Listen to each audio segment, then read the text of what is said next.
Alenka patří k těm nejvydávanějším a nejkomentovanějším textům na světě.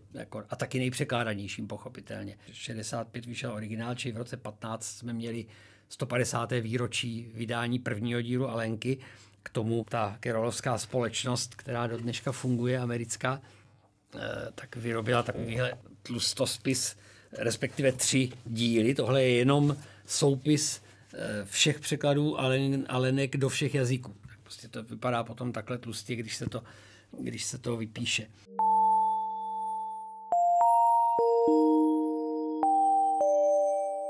Ona ta Alenka skutečně přinesla do dětské literatury to, co jinak se už dneska považuje v dětské literatuře za samozřejmé, že se děti nemají v těch knížkách jakoby přímočaře primitivně vychovávat nějakými prostě vzory a jednoduchými příběhy o dobrém chování a o takových věcech, ale že se mají především bavit a rozvíjet jejich prostě fantazie, humor a takovéhle věci.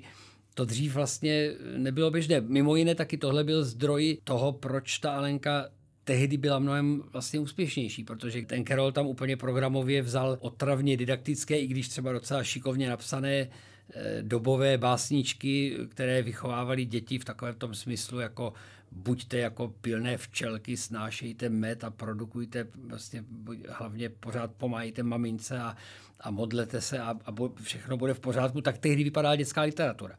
A on tyhle básničky, ty konkrétní, které ty děti znali ze školy, tak vzal a sparodoval. Takže oni to četli s obrovským nadšením, jako, že to stavilo na hlavu prostě to, s čím je v té škole pořád otravovali. Dneska už, když to dětem dáte číst, tak jim dáváte číst strašně vtipnou a zábavnou knížku, ale všechny ostatní knížky jsou taky vtipné a zábavné. Ta dětská literatura se proměnila vlastně k obrazu Keroulovu, jednodušeně řečeno, a tudíž dneska už nemá proti čemu tak vynikat ta knížka. Možná to je jeden z důvodů, proč už se nečte tak nadšeně a tolik.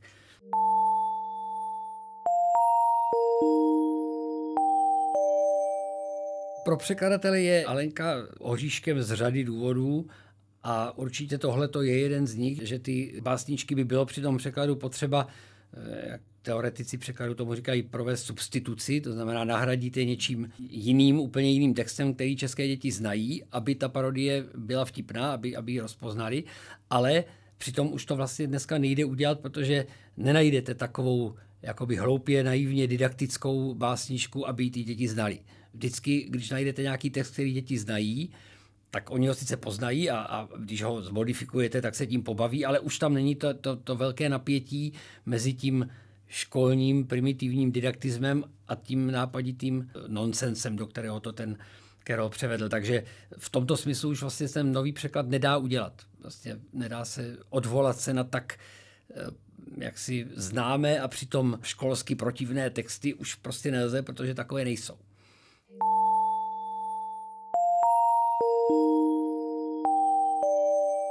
Řešit se to asi úplně nedá. V tomhletom směru ty překlady zůstanou pozadu. V tomto smyslu pozadu už je i ten originál, protože když anglicky je běžné dnešní dítě tu knížku bude číst, tak taky nebude už ty didaktické básničky z 19. století znát. Ale ty už vlastně mnohé z nich přežívají jenom díky tomu Keroulovi, že vlastně v komentářích k Alence, aby to zůstalo vtipné, tak se prostě musí do poznámek vypsat ta původní básnička a díky tomu ona žije, jinak by se na spoustu z nich úplně zapomnělo. Taky když si otevřete třeba dobový náš český časopis pro děti, tam takových básniček je spousta, v tom smyslu jako děti, buďte pilné, buďte hodné, poslouchejte rodiče, milujte matičku, milujte Pána Boha a o to o 20. Ale už je dneska nikdo nezná.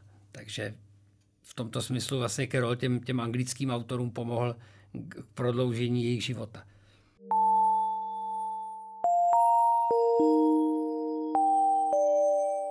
Alenka obsahuje sama o sobě ještě spoustu dalších úskalí. Jedno z nich jsou tedy slovní hříčky, to se často zmiňuje, protože je to takové nápadné. Vlastně strašně velká část toho materiálu je řízena skoro jakoby tím slovním materiálem. Prostě tím, že angličtina nabízela nějakou slovní hříčku, tak on neváhal celý ten děj tomu podřídit. Takže když to překládáte, tak je velmi malá šance, že zrovna tato 2 slova budou v češtině taky poskytovat příležitost ke slovní hříčce, takže zase nezbývá, než to nějak obcházet, substituovat, nahrazovat. Většinou se dá najít překvapivě i několik řešení, ale žádné nebude asi obvykle tak přímočaře krásně fungovat jako v té angličtině, protože to mnohdy opravdu diktovalo, proč ten text vůbec takto zní. Někdy se to řídilo i něčím jiným a krásně to ukazuje, jak ten Carroll myslel.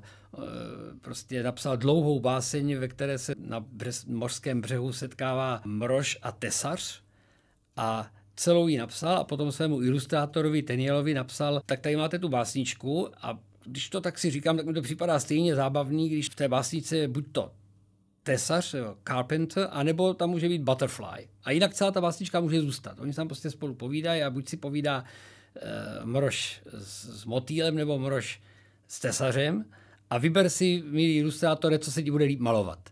A ilustrátor si vybral, že se mu líp bude malovat tesař, což mě trošku překvapilo teda. A tak tam máme do dneška tesaře. Jo, ale ukazuje to, že vlastně on si s tím jazykem a s tím textem takhle hrál. Takže je z toho vidět, jak k tomu textu vlastně Carroll přistupoval, že vlastně by mu stačilo vyměnit tesaře za motýla a jinak celá básnička mohla zůstat. Protože prostě je to jeden z polutvůrců literárního nonsensu a prostě spousta těch básniček a těch textů má tady ten nonsensový charakter.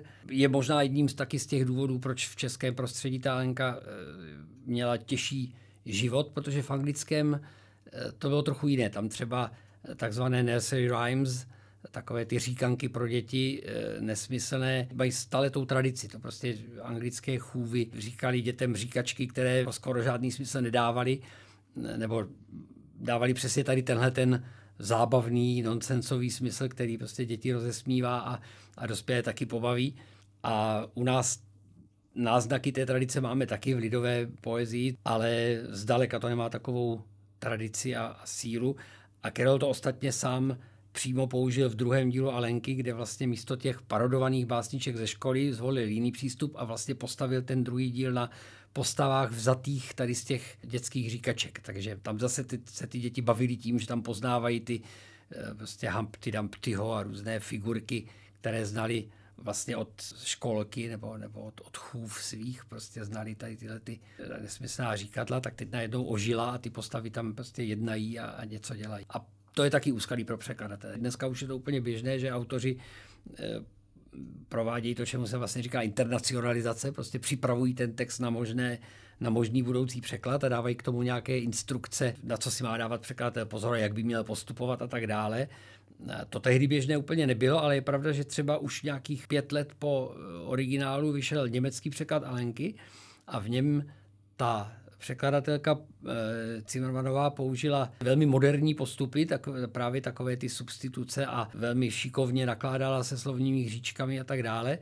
A Carroll k tomu napsal kratičký úvod, kde ji za to pochválil a výslovně upozornil, že tohle to je asi ten způsob, jak by se ta jeho knížka měla překládat, že jinak by se to přece nedalo. A z tohohle hlediska je teda velmi zajímavé, že jeden z těch nejstarších dnes zapomenutých českých překladů, Jaroslava Houtka, ale ve skutečnosti pod tím pseudonymem se schovával František Serafínský Procházka, což byl docela v té době uznávaný a známý a velmi plodný autor i původní dětské literatury. A ten při blížším pohledu jsem zjistil, že vlastně ten jeho překlad je vlastně komplet celý dělaný z toho německého. Ten vůbec nepracoval s tím Carrollovým originálem. Přeložil ten německý a ačkoliv tam na začátku měl tady tohleto, ten úvod od Carrolla, který ho měl varovat, že vlastně ona se nedrží vždycky doslova toho originálu, protože to upravuje, aby to fungovalo v němčině, třeba ty hříčky, tak ačkoliv byl sám ten Procházka autorem pro děti a byl by s tím měl mít zkušenosti, tak ve skutečnosti se na to nachytal a přeložil to německé tak, jak to leželo a běželo. A výsledek je, že když člověk čte ten jeho překlad, tak si na mnoha místech říká, co ho vedlo k tomu, že tady nahradil prostě jedno zvíře druhým zvířetem. Vysvětlení je prostě jenom to, že se člověk podívá do té němčiny a zjistí, že tam ta náhrada byla funkční, protože to třeba umožnilo slovní hříčku, nebo se to odkázalo ustálené německé rčení. A v češtině ta záměna zůstala stejná a přitom žádný smysl nedává. Prostě je to proti tomu anglickému originálu úplně nesmyslné a jenom nahlédnutím do toho německého se vysvětlí, kde se to vůbec vzalo.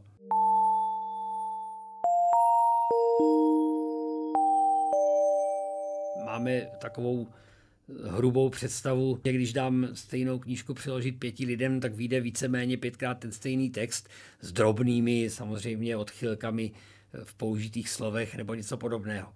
Ale skutečnost je jiná, prostě překlad je tvůrčí operace a zvlášť u takovéhle knížky, kde opravdu musíme hledat originální řešení těch různých úskalí, tak prostě vyjde 5 poměrně hodně různých textů. Ten náboj, který je v ní nějakým způsobem obsažen a to napětí mezi krajní kreativitou a až nonsensem a mezi přísnou logikou je něco, co té Alence dodává kvalitu, která se špatně popisuje, ale je tam zřetelně při tom čtení, zvláště při čtení v dospělém věku, přítomná.